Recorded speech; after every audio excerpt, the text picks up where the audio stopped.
What if I told you that the future of cinema might hinge on a man named David Ellison and his audacious plan to save a $20 billion merger?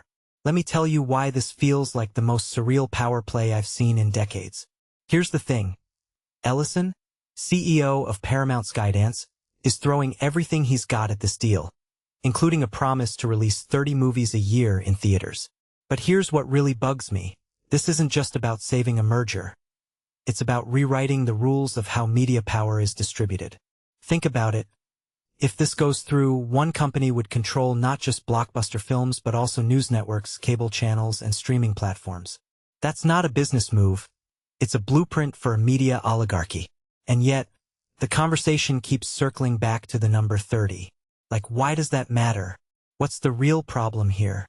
Because I'm not convinced that throwing more movies at theaters is the solution. It's like saying, we'll fix the traffic jam by building more roads without asking why cars are even clogging up the streets in the first place. Now, let's talk about this 30-film-a-year pledge.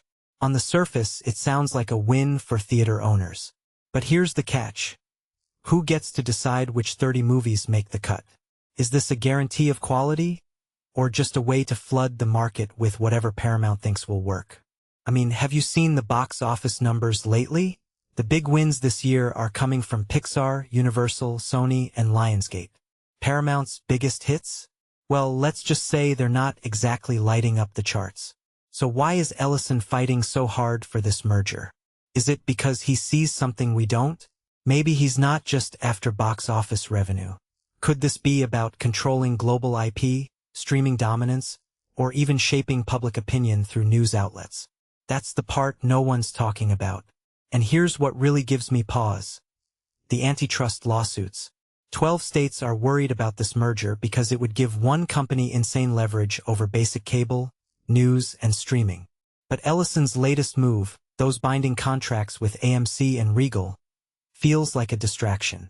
It's a shiny promise that ignores the real elephant in the room.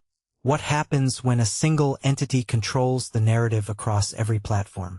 You don't just get fewer movies. You get a homogenized cultural landscape where dissenting voices are drowned out.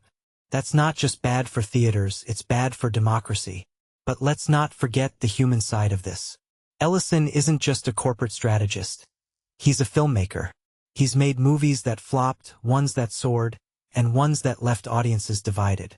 And he's honest enough to admit that no one can predict what audiences will love. Yet here he is, trying to convince us that more movies equal more value. What if the real issue isn't the number of films, but the fact that we're letting a handful of executives decide what stories get told? This isn't just about Paramount or Warner Bros. It's about who gets to shape our collective imagination. And if you think that doesn't matter, you're not paying attention. So what do you think? Should we trust Ellison's promises? Or is this just another step toward a media monopoly? Let me know in the comments.